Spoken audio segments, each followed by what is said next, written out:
Good morning. Oh, good morning to you. You have the sound of a man, your voice is sounding like someone who's had a lot on and is trying to be as chilled as possible. I'm trying to make my voice sound as if it is relaxed rather than tired. I'm not sure I'm Succeeding. Yeah. Are you a little sleepy? I am. I was awake until about 1:15 this morning. Oof. I know. It's because Bob was travelling over to Lisbon, and I like to talk to her when she arrives, and she was on a very late flight, and then she had to get into the flat, which doesn't take long, in fairness. But then I was all fizzy with excitement because she was telling me all about her day, and then I couldn't quite settle. And do you talk for very long, or is it just a little... I guess not long, like 20 minutes or so. Not a long talk. All right. I mean, Nice. I don't know. I don't know how long people talk to one another. That might be considered a long talk. Yeah. I mean, Will and I, we exchange messages maybe every second day, like, text messages. So, Yeah. Okay. so 20 minutes. I mean, yeah. We won't dig into how codependent me and Bob are in the fact that we will send each other so many messages during the course of the day. Like, I mean, here's a use photograph of do a thing I use. saw. Exactly. But there is... there's just... Sometimes you read them and you go, oh, that's really interesting. That seems like a useful piece of information. And then you just kind of go, apropos of what? And those usually the ones from me.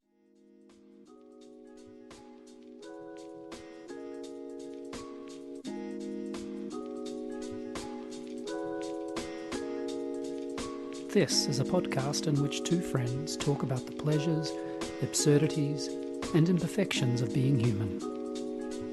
I'm Simon Ellis. And I'm Lee Miller. Welcome to Midlifing.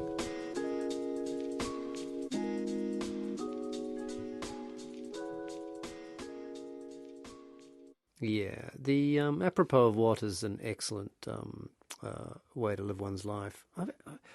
I've actually just been, it's a slightly weird, I'll just call it a warm-up for this conversation. I've just been watching with the two people I'm staying with here in Auckland, one of whom I used to flat with in 1989. Wow. Yeah, it's very cool. And John and Sarah. And we've just been watching Louis Theroux's Inside the Manosphere. How was that? I've had lots of people tell me at work this week, have you watched it? You should watch it. I didn't quite get to the end of it just because I had to come and talk to you. Yeah, it's pretty hard, pretty difficult. It kind of made me think about who it's for, a documentary like that. I imagine it would reinforce people. I mean, I imagine it's basically for people more or less in my demographic. And not so much of it. I mean, there's a little bit of it, which most of it I know about, I guess. So it's still hard to watch, but it's not so shocking. But so yeah, I don't imagine it would. I don't know. Is there any point? Is there a sense that sometimes documentaries change people's behaviours? Maybe one's about chicken farms, Yeah, I don't know that they change mass behaviours. I think probably one of the more interesting things is the relationship between early British social realist drama documentaries and social change. So there's a couple from the 60s. So in the so I always get my numbers wrong. It's 32mm and 16mm, isn't it? That's the size 35mm. 35 and 16mm. So shit. And Okay. 8mm. See, I mean, it's a bit confusing because 8 times 2 is 16 and 16 times what yeah. is 35. There is no, it's a little bit strange. Okay. Right, Yeah. okay. I'm so sorry. And I've had my colleagues in the School of Film and Television tell me that number so many times, and I smile and go, yes. And then promptly forget it. Yeah. Again, pretty low down on important things to remember in one's life. Yeah, it is really. I mean, Except after all, to it's say- just Max. What's the Maxi one called? IMAX. IMAX. I mean, Yeah. that's all there is there, isn't there? Yeah. IMAX and but iPhones. to go to go back in time to the 60s, the emergence of the 16mm camera allowing on location shooting to happen, whereas prior to that, television cameras have been like these really big, massive, exactly, because they were so big. Yeah. So that shift in technology allowed for a different type of storytelling, and one of the most famous ones would be Kathy Come Home. And there's a correlate between Kathy Come Home, which is a story of a young woman falling into homelessness, and the founding of Shelter is like there's a clear relationship between those two things. In time, the timing exactly. of Yeah, but also I think just not just the timing, but also the visibility of that story and going, hang about, she's a nice girl. She doesn't deserve to live on the streets because up until like that all those point, other of people course, who do. And so I like to hope, Simon, that documentaries and drama documentaries and those things that put you in the shoes of someone can make change. Yeah, I mean, and I don't know. Like, I'm sure there is some, I don't know, let's call it research that has looked into the let's say, the social impact or the cultural impact of particular documentaries. But yeah, I did feel I wondered if it was, the extent to which it might be just entrenching positions, or in fact, people who follow the various, let's call them men in the documentary, wouldn't be watching it. Well, I don't know. Yeah, it was it's still pretty hard. It's hard to, a bunch of men saying what women want with just utter certainty. That it's a very interesting phenomenon, actually. I think maybe the thing that I found that I wondered if I were in that situation where someone goes, that's just a fact. And like how I would respond to that's just a fact. It's because if someone believes that, I'm sure you've heard me say it before, when being wrong feels exactly the same as being right? It's not. Yeah. There's no the question. The feelings are exactly the same. Yeah. And so when someone is emphasizing a point with "that's just a fact" or "that's a fact," it feels like there's a kind of closing down, or even I just wouldn't know how to argue with that, or is there any point in that kind of, that punctuation point or mark, I should say? Yeah, I think it's an interesting question, because where we seem to be in social discourse right now is I feel, sadly, that perhaps there isn't a great deal of point in trying to argue the opposing position to the one that's being presented. If somebody's saying that's just a fact. That this week I've been mostly watching videos of people putting makeup on. Yes. So, what I do is I go onto YouTube. That's a fact. Well, I go onto YouTube and I just press shorts.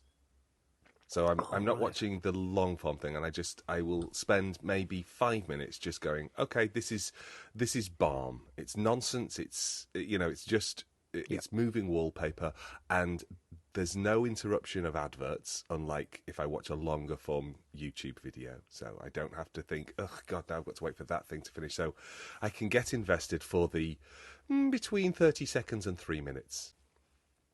They're they're called shorts. It's not a shock. But quite often, in between the lovely makeup tutorials, and I do know so much about how to use a beauty blender now, I'm not sure that it's really a thing I'm going to start doing. In between these lovely videos about people, doing their highlighters, there are often like clips of podcasts. They're the kind of things where they bring people together who are on opposite sides of the spectrum. And what is fascinating to me is... Hang on, this is in the middle of these makeup videos. This is, yeah, because they're just all little clips, and, you're just scrolling, and the algorithm... The algorithm's really got you sorted, hasn't it? Well, it tends to go, like, oh, you want to watch makeup videos, okay, that's fine, but maybe you just need a little bit of a sorbet of two people screaming at each other, and if I stay on it, it will give me more of those, or if I go, no, I don't want that. But... occasionally the sorbet the sorbet of hatred. The sorbet of hatred. Yeah.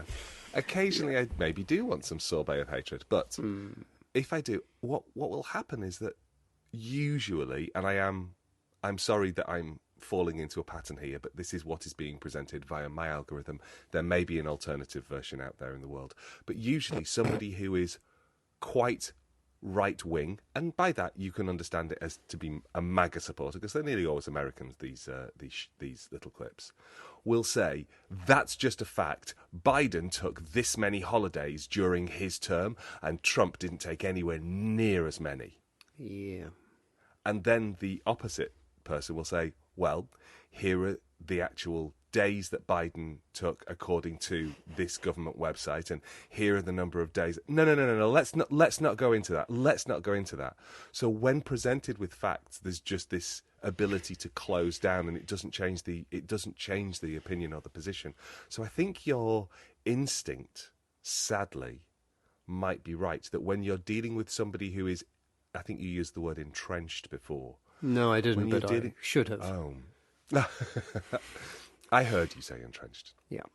But when you're dealing with somebody who has an entrenched set of beliefs, even calmly saying, oh, thank you for that perspective. However, I think if we look at no, that's not going to pierce that particular armour of certainty and certitude, which is... But in that conversation, I mean, maybe this is... In that conversation, I also have to be prepared to be wrong, right? That's part of the whole...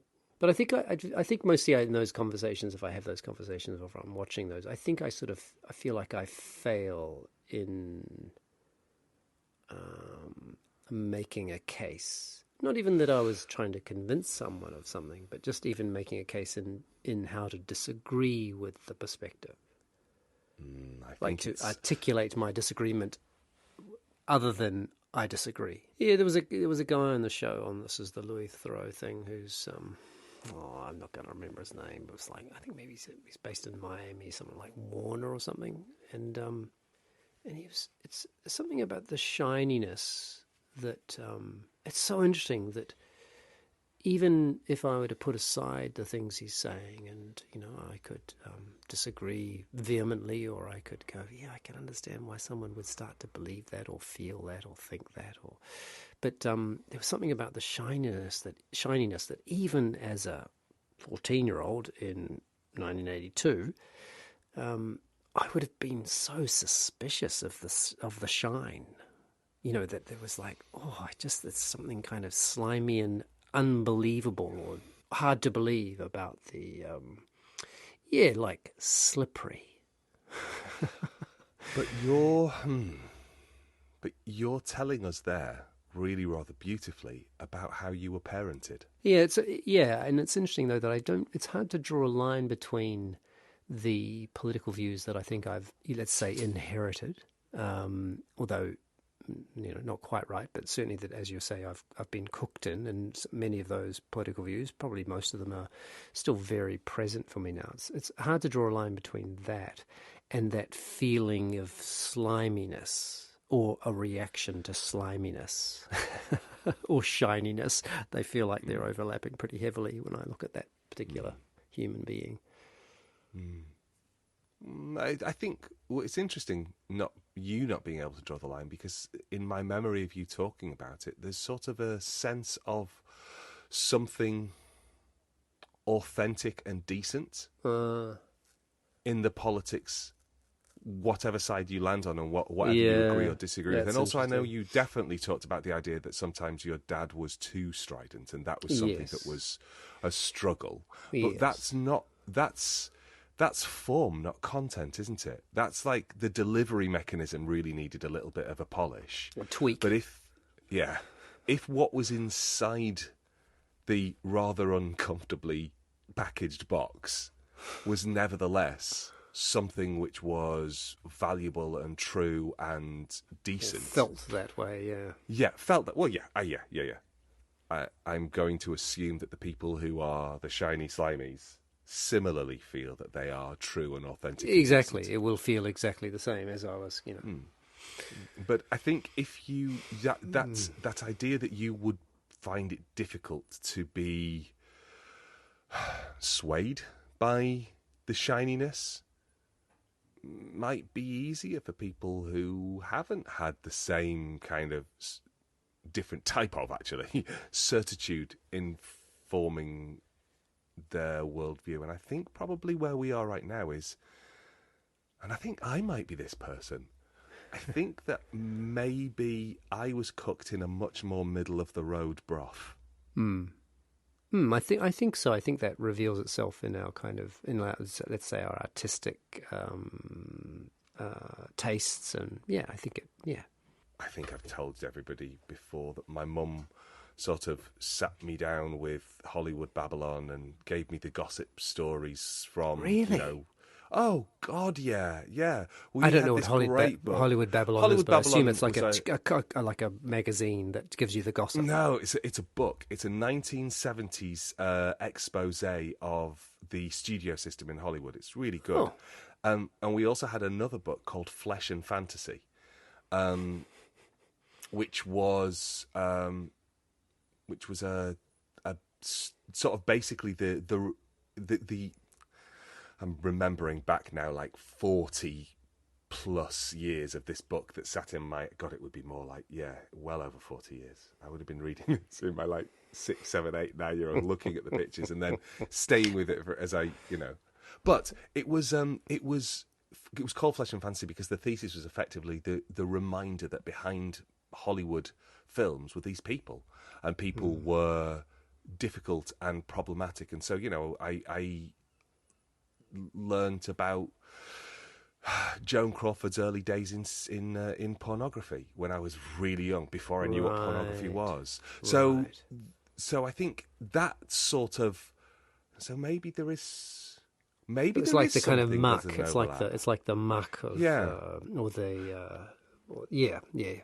behind the scenes, effectively. Yeah, but that makes me go. Oh, actually, no. Having said that I was more middle of the road, I think there is sort of the idea of a more detailed version of the expose. Yeah. That is like, don't trust the surface. Maybe I was being given a similar story just through different cultural product.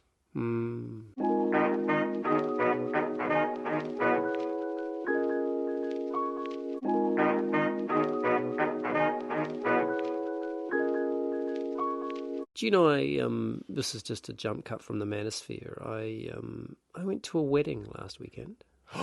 You did. You told us that you were going. Wait, did I? We haven't talked about it since. There's been no reportage.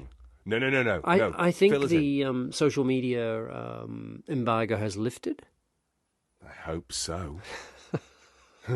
So I went to the wedding of Amelia and Harry, and it was in a place on Lake Wānaka, which is in the South Island of New Zealand. And Harry is the son of a very dear and old high school friend. We've known each other since we were 14. And so I was in the...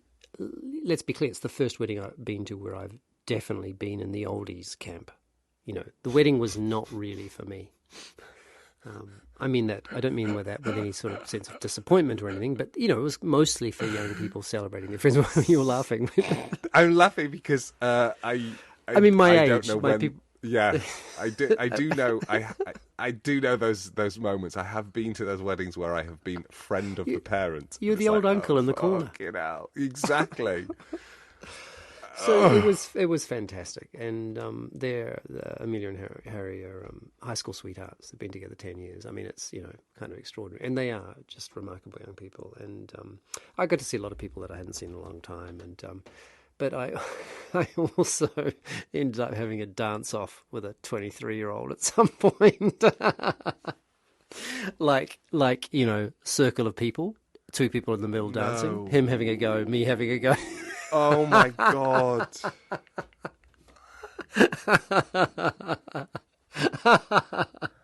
I wasn't even that drunk. I mean, I am so proud of you. And not? Because, but at the same time, it's like, I know that that's your job, thinking? but really? I felt pressured into it, let's be clear. Uh-huh. Anyway, twist my arm. Yeah, Go exactly. on, make me dance. Exactly. It was, there's a certain amount of resistance. Let's call it performative resistance. Performative resistance, yeah. Oh, no, I couldn't possibly. Hold my coat. Oh my God, this is my favorite song. And just as at one point of the evening, dancing this fabulous Virginian, his name was Pat, and realizing that dancing to Aha's Take On Me is nigh impossible. What a terrible song to dance to, that song is. Anyway, I had a ball. It was fun. And Amelia and Harry got married and they were fantastic. And it was just a fabulous, fabulous time. There's no beat in Take On Me, is there? It's just, it's really hard to dance to. Like, it's very hard. Yeah, unless you're kind of plonky. Do it then. Yeah. If you go plonky, like this, at that pace, and that's really plonky dancey. Yeah, it feels very much like it's gonna require like a sort of stepping on the beat kind of, and then like step together. Exactly. Lots of like ba-dum bum bum ba ba ba ba, like poking and pointing, and I can imagine. Exactly. We had a lot of fun, and also Pat sang the high notes fantastically. That falsetto, he let rip. He was a lot more drunk than I was. Also, a lot younger.